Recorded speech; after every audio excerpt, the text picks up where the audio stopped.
শীতের দিনে গরম গরম পাটিসাপটা কীভাবে তৈরি করবেন।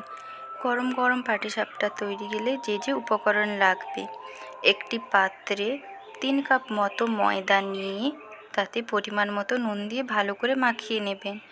এরপর ওতে পরিমাণ মতো জল দিয়ে দেবেন। জল দিয়ে ভালো করে পাতলা একটি ব্যাটার তৈরি করে নেবেন। এই রকম পাতলা ব্যাটারটি তৈরি করবেন। এরপর আগে থেকে কোরানো নারকেল, তাতে 3-4টে এলাচ ভালো করে থেতো করে দিয়ে দেব।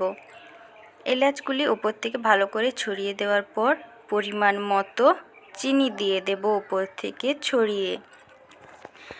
উপর থেকে চিনি ছড়িয়ে দেওয়ার পর পুরো চিনিটা নারকেল কোড়ার সাথে মাখাবেন না, কারণ চিনি জল কেটে যেতে পারে। এক সাইড থেকে মাখিয়ে নেব।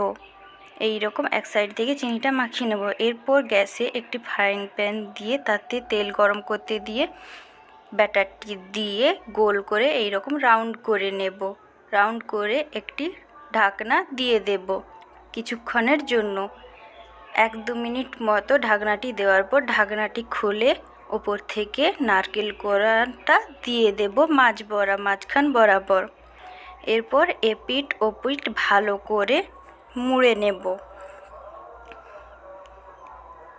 ভালো করে মুড়ে নেওয়ার পর এরপর পাটিসাপটাটি ঘুরিয়ে দেব অন্য পিঠ ভালো করে ভাজা হওয়ার জন্য। এই রকম তারপর একটি পাত্রে তুলে নিলেই তৈরি হয়ে যাবে গরম গরম পাটিসাপটা। শীতের দিনে এটি এমনিও খেতে পারেন অথবা নলেন গুড়ের সাথেও খেতে পারেন।